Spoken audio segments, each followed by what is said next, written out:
السلام علیکم دوستو، رمضان شریف مسلمانوں کے لیے اللہ تعالیٰ کا ایک نایاب تحفہ ہے۔ اگر آپ بھی اس بات کو مانتے ہیں تو آپ اس ویڈیو کو ایک لائک کریں۔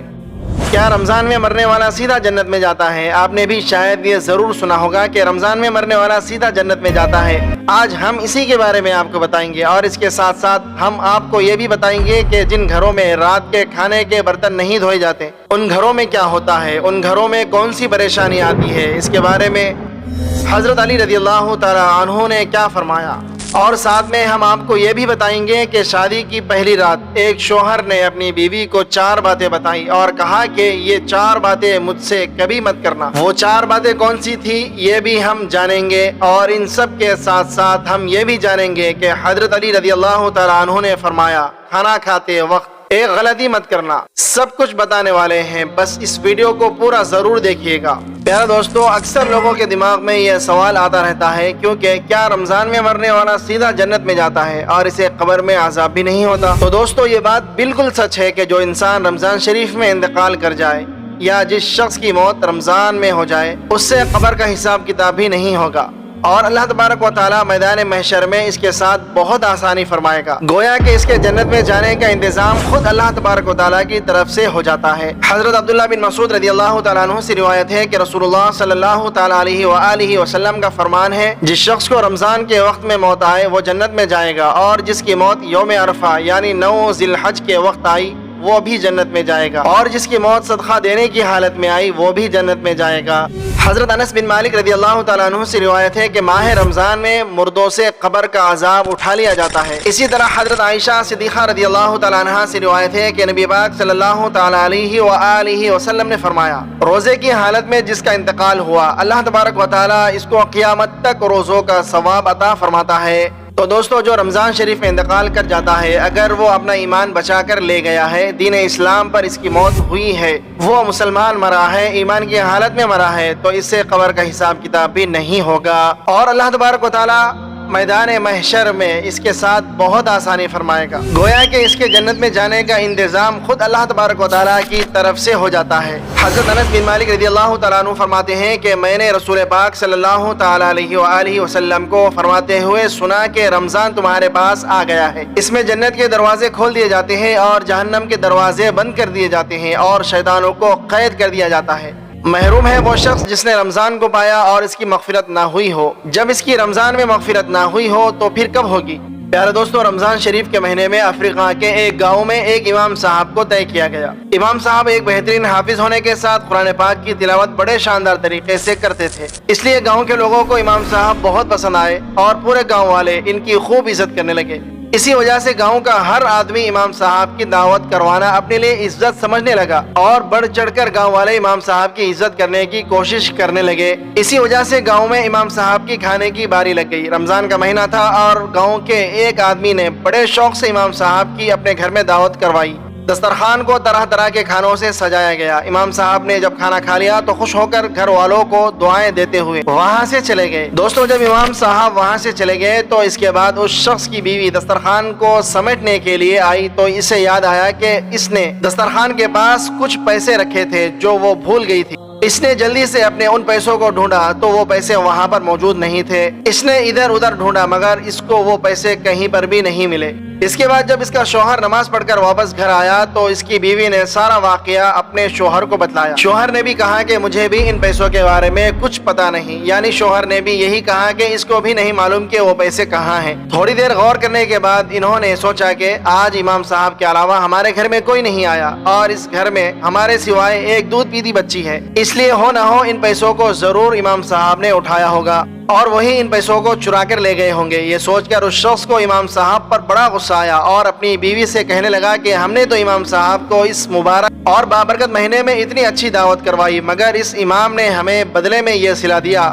خیر، ان لوگوں نے شرم کے مارے امام صاحب کو پیسوں کے بارے میں پوچھنا مناسب نہیں سمجھا، مگر وہ اس دن کے بعد سے اس امام صاحب سے کترانے لگا۔ پیارے دوستو، اس واقعے کو پورا 1 سال بیت گیا۔ پھر رمضان کے مہینے میں اسی گھر میں امام صاحب کی دعوت کی باری آ گئی۔ شوہر نے بیتے رمضان کے واقعے کو سامنے رکھتے ہوئے بیوی سے مشورہ کیا کہ ہم اس بار امام صاحب کی دعوت نہیں کریں گے، مگر اس کی بیوی اچھی تھی، وہ اپنے شوہر سے بولی کہ ہو سکتا ہے کہ امام صاحب کی اس دن کوئی پریشانی یا مجبوری رہی ہوگی، اس لیے انہوں نے وہ पैसे उठा लिए हों, हमें इमाम साहब को माफ कर देना चाहिए और इस बार भी इनकी दावत करनी चाहिए। प्यारे दोस्तों, शौहर ने अपनी बीवी की बात मान ली और इमाम साहब को इस बार भी दावत करवाई। शाम के वक्त इमाम साहब आए और जब इन्होंने खाना खा लिया तो फिर उस शख्स ने इमाम साहब से कहा, इमाम साहब, क्या आपने कभी ये महसूस किया कि पिछले रमजान से मैं आपसे कतरा रहा हूँ? तो इमाम साहब ने कहा कि मुझे मालूम है। इसके बाद उस शख्स ने इमाम साहब से कहा कि इमाम साहब, मैं आपसे कुछ पूछना चाहता हूँ, आप इसका जवाब सही से दीजिएगा। तो इमाम साहब ने कहा, जी पूछिए। इस शख्स ने कहा कि पिछली बार मेरी बीवी दस्तरखान के पास कुछ पैसे रखकर भूल गई थी,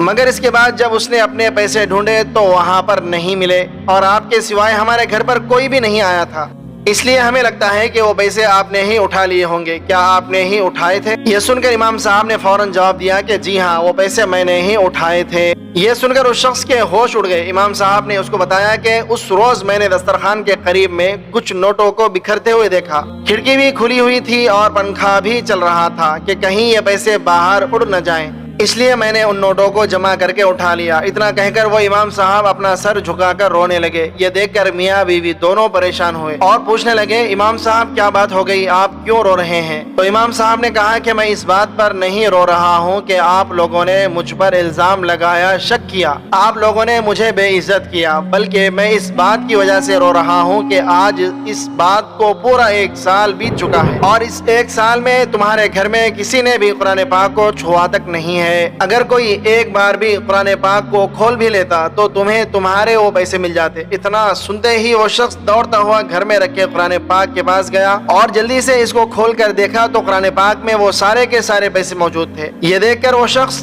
बहुत शर्मिंदा हुआ और कुरान पाक को चूमने लगा और इमाम साहब से माफी भी मांगा और इसने इमाम साहब से कहा कि अब वो हर रोज कुरान पाक की तिलावत करेगा। तो प्यारे दोस्तों, अब हम बताते हैं कि हजरत अली रज़ियल्लाहु ताला अन्हु ने फरमाया, खाना खाते वक्त एक गलती कभी भी मत करना। इसके बाद हम आपको बताएंगे कि शादी की पहली रात एक शौहर ने अपनी बीवी को 4 बातें बताई। हजरत अली रज़ियल्लाहु ताला अन्हु के पास एक शख्स आकर पूछने लगा, या अली, मैं बातों को भूल जाता हूँ, मेरी याददाश्त कमजोर है और दिन ब दिन मेरा दिमाग कमजोर होता जा रहा है। बस जैसे ही ये पूछा गया तो हजरत अली रज़ियल्लाहु ताला अन्हु ने फरमाया, ऐ बंदे खुदा, तुम्हारा चेहरा बता रहा है कि तुम गरम गरम खाना जल्दी जल्दी खाते हो। याद रखना, जो इंसान गरम गरम खाना जल्दी जल्दी खाता है तो इसका दिमाग कमजोर हो जाता है और जिस्मानी बीमारियां भी उसको लग जाती है और वो यूं बातों को भूलना शुरू कर देता है। तो वो शख्स पूछने लगा, या अली, मैं किस तरह से खाना खाऊं जिससे मेरा दिमाग और जिस्म को सही फायदा मिले? तो हजरत इमाम अली रज़ियल्लाहु ताला अन्हु ने फरमाया, खाना खाने से पहले अल्लाह तबारक व तआला का नाम लेकर खाया करो,